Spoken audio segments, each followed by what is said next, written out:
Hi, I'm Duncan Buchan. Do you remember movie games? There was this period of time with the sixth generation where you could go see any major motion picture. Then, once the movie was done, you'd pop off down to Tesco and pick yourself up a copy of Looney Tunes Back in Action for the PS2 because your mum was sound as fuck and let you pick up the game of the movie you just saw. Point is, if there was a movie that came out around that time, chances are a game came with it. There were SpongeBob games, Spider-Man games, Shrek games, even an American Tail game, because as we all know, nothing pairs better with bootleg Super Monkey Ball than allegories about systemic racism. But in its time, there was no movie franchise that even came close to the behemoth that was Harry Potter. Which begs the question.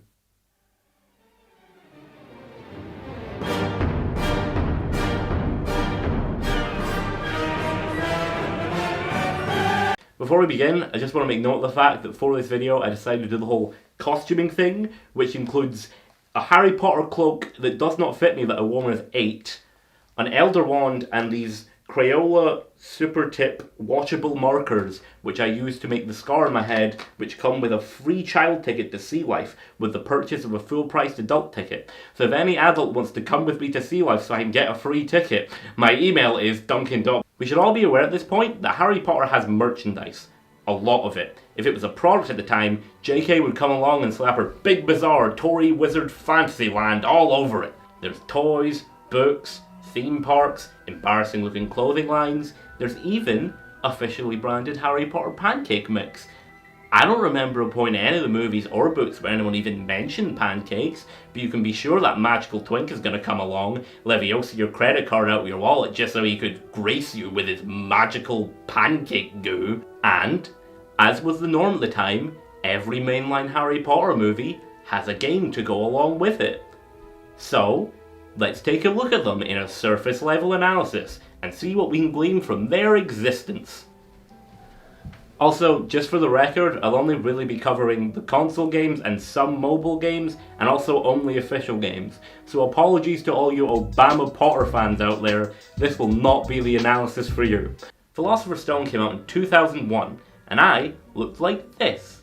It launched with 5 different versions. You're probably already familiar with the PS1 version because of the intense detail on Hagrid's face, but the thing is, that's not even the best face in the game, not when Quirrell exists. Is it Quirrell? Is it Quirrell? Gameplay on the PS1 version is fairly basic. It was your traditional Zelda-like action-adventure game at the time. You pushed blocks, you did puzzles, you maybe chucked a few spells occasionally. But it also introduced us to the greatest spell in all of the Harry Potter canon. That's right, Flipendo, the Knockback Jinx. And don't worry if you forget the name of that one. It's the main spell you use in pretty much all of the early games, so Harry is going to be shouting it constantly. Nintendo! Nintendo! Nintendo! Nintendo! Nintendo! Now, I can't really speak with any authority in the other versions of the game, apart from the Game Boy Advance version, which is a top-down puzzle game developed by Kryptonite Games, who also developed the Game Boy Color version. The Game Boy Color version is a turn-based RPG, which I have one question about. Just the one. Yeah. Why? Chamber of Secrets was released in 2002, and I looked like this. This time, it had 6 releases, including one for the PS1 again, developed by the same team as the first, which means we get more juicy PS1 faces. Also, I don't know why, but the Basilisk final boss shoots lasers out of his teeth in this version. I just thought I'd mention that, I have nowhere else to put it. The big innovation this time was with it being on the PS2, they could go fully open world now, which is something the Harry Potter games went back to multiple times. It's pretty good, but it's also an overt Zelda clone, even more than the first game on the PS1, down to the corner of the screen button prompts. Another small fun fact, the first few Harry Potter games were composed by Jeremy Soule, who is known for writing music for the Elder Scrolls games, and also supposedly just being the worst person alive. So fuck you, Jeremy. Another interesting oddity is that the GBA version has a new developer in Eurocom Entertainment Software. It's another top-down puzzle-ish game, except this time they just moved the camera 45 degrees to the left. The Game Boy Color port, however, was once again done by Kryptonite Games, except now it's a card-based turn-based RPG, because you really had to be the show-offs of the franchise, didn't you, Kryptonite? Between the releases of Chamber and Azkaban, there was like a year-long gap where no Harry Potter movie came out, but they just wanted more money on top of their already Scrooge McDuck level pile of money, so they just released 3 Harry Potter games in 2003 anyway.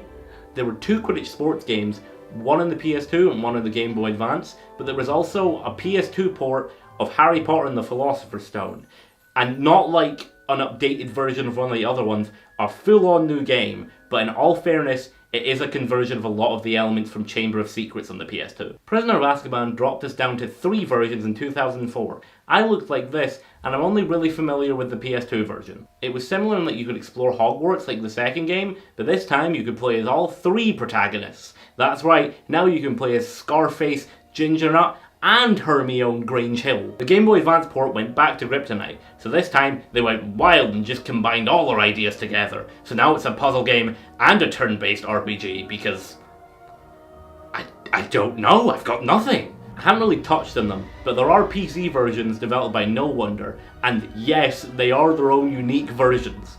They're action-adventure games like the console versions, but with their own graphical styles, except for Azkaban, which looks almost identical to the console version, except it isn't, which I did not realise until after I wrote the script, which means I had to rewrite the script, so thanks No Wonder! I'm guessing something changed in the background between Azkaban and Goblet, because they suddenly started using the actors' likenesses in the game, so from this point on, my costume will be betrayed by Daniel Radcliffe. Goblet of Fire was released in 2005 with 3 versions, and I looked like this.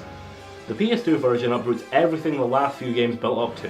While they let you explore Hogwarts and really made you feel like Spider Potter, this time around they ditched that in form of a linear action-adventure structure. Alright, that's enough of that bit. Another thing this game has over the others is that they let you play with your friends in co-op! And if that wasn't weird enough, the Game Boy Advance version stripped out the RPG elements from 3 and is just an isometric puzzle game again. It was developed by Magic Pockets, who developed the Game Boy Advance Quidditch game, but also the DS version of this game. It looks very similar to the Game Boy Advance version of the game, except now with Wizard Rock Paper Scissors and models that rival the PS1 game. Jumping to 2007, I looked like this, and we also got Order of the Phoenix with 5 versions. This was the first Harry Potter game to join the next generation of video games, which means we get a jump to gorgeous 1080p HD graphics. It's not really all that though, because it's the same game as the previous generation! But in all honesty, it did bring a lot of good stuff with it. The game tried to make the experience more authentic by letting you explore the Hogwarts from the movie, and it's admittedly pretty cool. But once again, the portable games have no idea what they want to be, with the Game Boy Advance version doing the turn-based RPG thing again, along with the DS version. The PSP game, however, is just an open world game like the console versions. This is also the first Harry Potter game to come along with a mobile port, which looks just like Wizard Simon Says, so take that as you will. Half-Blood Prince came out in 2009, and I, weirdly enough, looked like this. Nah, I'm just fucking with you, I look like this. It's pretty much standard fare at this point. It's the same open world as last time. Even the portable versions are strikingly similar to that, only with different camera angles. Even the mobile game this time around is similar, with duels and a little open world. At least, that's what I think. It's kind of hard to tell when there's only like 5 minutes of usable footage out there in the wild.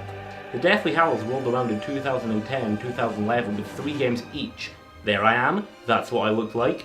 The thing about the Deathly Hallows is though, you can't really make an open world Hogwarts game out of it because they don't even go to Hogwarts until the end of the second movie. It's more of a road trip movie. So I'm guessing the billionaires behind the franchise just gathered around a table and the head one was like, what if that Harry Potter game was like Gears of War? And then they just like called it a day and went off and ate babies or whatever billionaires do in their free time. The 2 Deathly Hallows games are third-person shooters, and as a wise philosopher and scholar said in his seminal work, Harry Potter and the Deathly Hallows Part 2 Angry Review, the game is 2 hours and 52 minutes! 2 hours and 52 minutes! And to be honest, there's not that much difference between the 2 games anyway. The 2 DS games are also very similar. They're top-down puzzle games where you chuck spells at people. It's okay, but it's nothing as interesting as when they were doing turn-based RPGs. And I don't know why, but the developers of the mobile version just went crazy because the first Deathly Hallows is a tactical RPG, while its sequel is a top-down traditional RPG with leveling and puzzles, and it's very strange. That covers the mainline games. But as we all know, with a fresh corpse must come the vultures. Which is a really roundabout, dark way of saying, yeah, there are a few Harry Potter spin-offs. LEGO didn't stop in their journey to make the same game over and over again with a new coat of paint, as there were 2 Harry Potter LEGO games with versions on consoles and portables respectively. And yeah, there isn't really much you can say about them. They play pretty much like your standard LEGO game, you know how they play. However, the most interesting thing about Harry Potter LEGO games is the fact that there are 2 LEGO creator games based on the first 2 movies. They're both developed by different developers, but they're both construction sims, so that means there are 2 separate Harry Potter construction sims out there, but also 6 versions of Chamber and Philosophers respectively. They also dip their toes into the Toys to Life market, as there are a few LEGO Dimensions packs based on Harry Potter and Fantastic Beasts. And I gotta say, they really are pretty cool. They're basically just LEGO minifigures on stands, and the price at launch was very steep, but it's got that trademark LEGO quality. At least that's what I would say of the fucking toddler! Harry Potter games also tried their hand at the motion control market with a game on Kinect, 2 games on PlayStation Move, and a Fantastic Beasts VR game, adding up to a total of 4 games.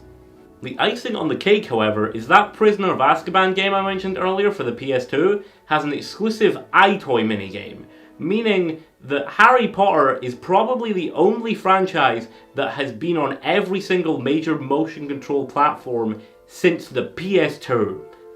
And that's insane! Other than that though, there are 2 Harry Potter mobile games, one's a narrative-based RPG, and the other's like Pokemon Go with wizards. It's even developed by Niantic, and that's pretty much every Harry Potter game they made to my knowledge. So with that information, let's crunch some numbers and do some maths. Oh what, you didn't think I'd be extra enough to have 2 main costumes for the video? This is my life now, it's not a phase, this is what I do! Scrolling up the screen right now is every single Harry Potter game I've mentioned in this video.